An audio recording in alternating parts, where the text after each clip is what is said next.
Good morning, children. How are you all? Children, we were doing chapter 5th. In this, we had done 3 methods out of the method of separation of mixture. Okay, which are the threshing, winnowing, and hand picking. Okay, now our next method is sieving.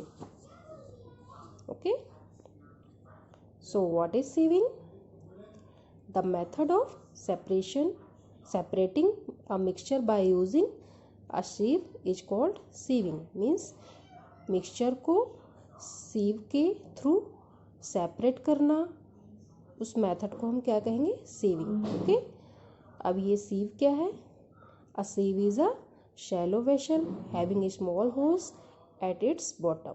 Okay, जो sieve है एक shallow vessels है. Shallow vessel means एक चौड़ा पतीला या बर्तन जिसमें उसके बॉटम में छोटे छोटे होल्स होते हैं, उसे हम क्या कहेंगे? सीव कहेंगे. क्लियर है? And iron mesh can also be used as a sieve. जो आयरन मेश होता है, लोहे की जाली होती है, वो भी हम एज अ सीव यूज करते हैं. ओके,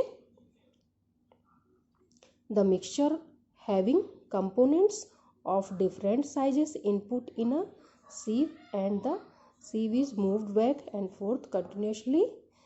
हम क्या करते हैं? मिक्सचर को हम सीव में रखते हैं और उसको लगातार मूव करते हैं, जिससे जो बिग पार्टिकल्स होते हैं वो सीव में ही रह जाते हैं और जो स्मॉल होते हैं वो सीव से नीचे जाकर एक वेसल में इकट्ठा हो जाते हैं. Okay, The bigger particles of mixture cannot pass through the small holes of the sieve and remain behind in sieve. जो bigger particles होते हैं वो sieve में ही रह जाते हैं और जो small particles होते हैं वो कहाँ चले जाते हैं? नीचे जो भी हम वेसल रखते हैं उसमें जाके इकट्ठा हो जाते हैं. इस तरह से कोई भी मिक्सचर को हम sieve के थ्रू सेपरेट कर सकते हैं. ओके, अब इधर आप यहाँ सीव के डिफरेंट पिक्चर्स देखेंगे. जो सीव होते हैं उनके जो होल्स होते हैं, होल्स के जो साइज होते हैं वो हमारे मिक्सचर के ऊपर डिपेंड करता है कि हम कौन सा सीव यूज कर रहे हैं. मिक्सचर के पार्टिकल्स का साइज क्या है, उस हिसाब से हम सीव को उसमें यूज करते हैं सेपरेट करने में. ओके,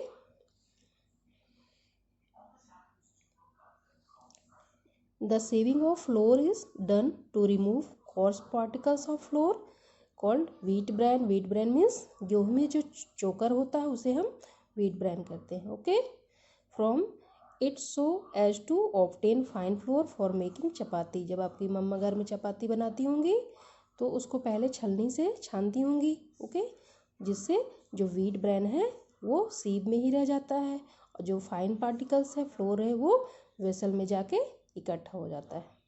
ओके, इसी तरह से दूसरा एग्जाम्पल है, in a flour mill the impurities are removed from wheat before grinding by the process of sieving. जो फ्लोर मिल होती है, आटे की मिल होती है, उसमें जब हम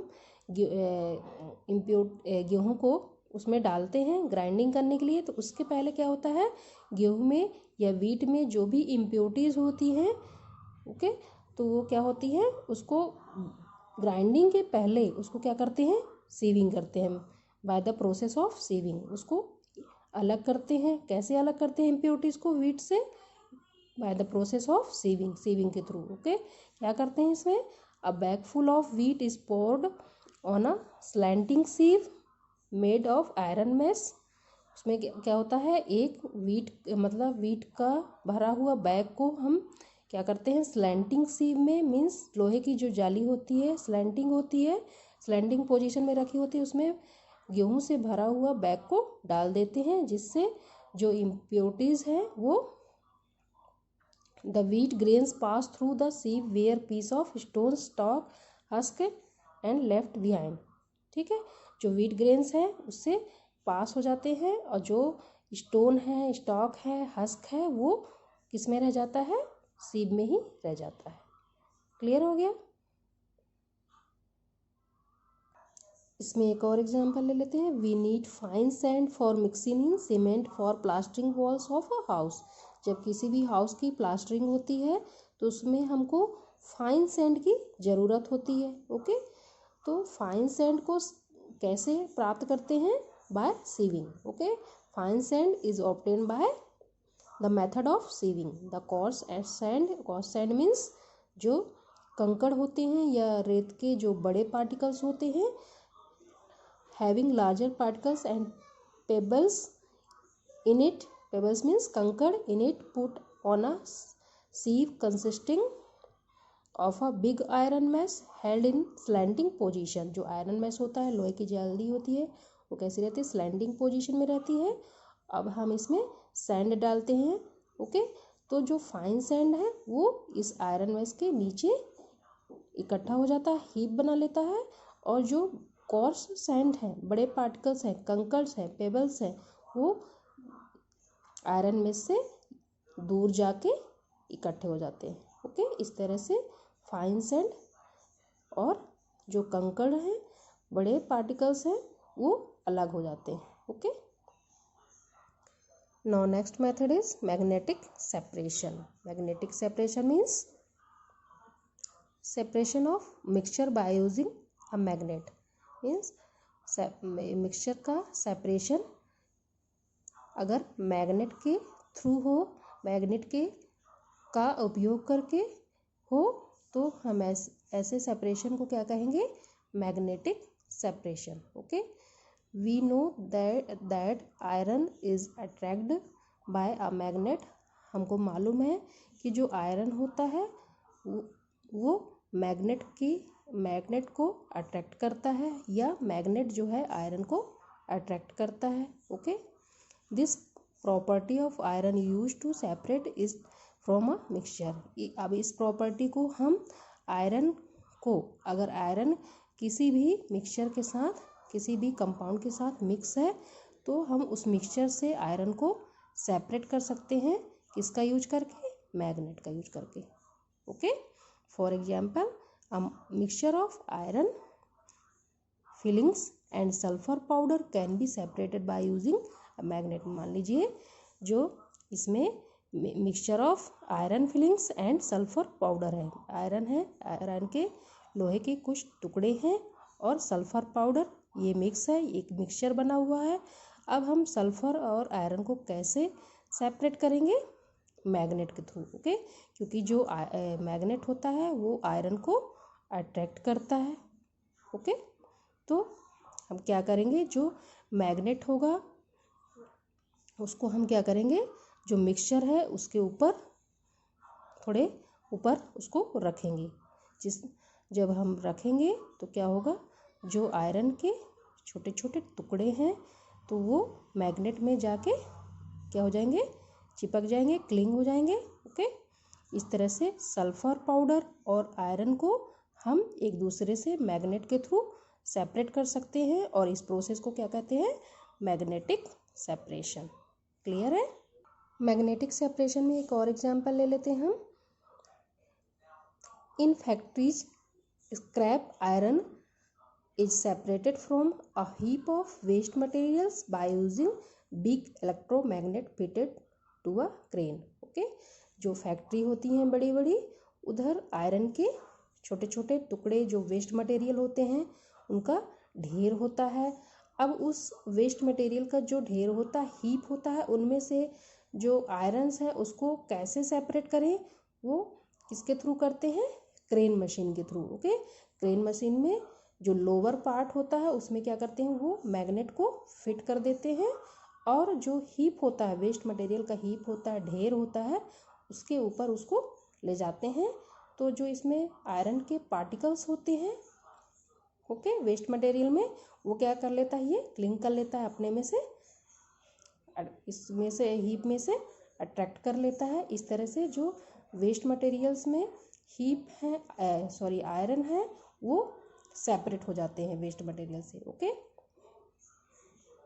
now our next method is decantation. Before we go further, we should know the meaning of the terms sedimentation and decantation. Okay, the solid matter which settles down at the bottom of a liquid is called sediment, and the deposition of solid matter at the bottom of a liquid is called sedimentation. Means जब हम कोई solid और liquid का mixture लेते हैं तो कुछ time बाद हम देखेंगे कि जो सॉलिड पार्टिकल्स हैं वो नीचे बॉटम में जाके सेटल हो जाएंगे और ऊपर एक क्लियर लिक्विड मिल जाएगा. ओके, तो जो सॉलिड पार्टिकल हैं बॉटम में उसे हम क्या कहेंगे, सेडिमेंट. ओके, और लिक्विड में सॉलिड पार्टिकल का डिपोजिशन होना, इकट्ठा होना, उसे हम क्या कहेंगे, इस प्रोसेस को हम क्या कहेंगे, सेडिमेंटेशन. ओके, क्लियर है. अब हम डिकेंटेशन को समझेंगे. Okay, the solid particles which are insoluble in a liquid can be separated by decantation. means जब solid particle insoluble होते हैं किसमें, लिक्विड में, तो हम उसे हम डिकेंटेशन के थ्रू सेपरेट कर सकते हैं. ओके, इनसॉल्युबल मीन्स जब लिक्विड में कोई भी सॉलिड पार्टिकल डिजॉल्व नहीं होता उसे हम कहेंगे इनसॉल्युबल. ओके, तो अगर इनसॉल्युबल कोई पार्टिकल्स लिक्विड में है तो हम उसे डिकेंटेशन मेथड के थ्रू सेपरेट कर सकते हैं. Okay, for example the sand and water mixture is taken in a beaker. It contains sand particles scattered throughout water. Allow the mixture of sand and water to stand undisturbed for some time. Okay, on keeping the heavier sand particle will settle down at the bottom of a beaker. This layer of sand is called sediment. The deposition of sand at the bottom of a beaker is called sedimentation. When sand settle down, clear water is left above layer of sand. Okay, we pour the clear water into another beaker gently with the help of glass rod without disturbing the sediment of sand. This process is called decantation. हम क्या करेंगे, एक beaker में water और sand का mixture लेंगे और इसे हम थोड़े देर के लिए रख देंगे तो हम देखेंगे कि जो सैंड है वो नीचे सेटल हो जाएगा और वाटर ऊपर रहेगा. ओके, तो जो नीचे सैंड है उसे हम क्या कहेंगे, सेडिमेंट कहेंगे, और ऊपर हमें क्या मिलेगा, क्लियर वाटर मिलेगा. अब हम इसे क्या करेंगे, एक ग्लास रॉड लेंगे, उसके थ्रू दूसरे बीकर में उसे स्लैंडिंग पोजीशन में रखेंगे ग्लास रॉड को, और एक ग्लास रॉड के थ्रू हम उसमें धीरे धीरे ऐसे डालना है जिससे जो हमारा सेडिमेंट है वो डिस्टर्ब ना हो, वो हिल ना पाए. ओके, तो इस प्रोसेस को हम क्या कहेंगे, डिकेंटेशन. क्लियर है. The process of decantation used in our everyday life. जो डिकेंटेशन प्रोसेस है हमारे एवरीडे लाइफ में डेली हम इस मेथड को यूज करते हैं, इसका उपयोग करते हैं.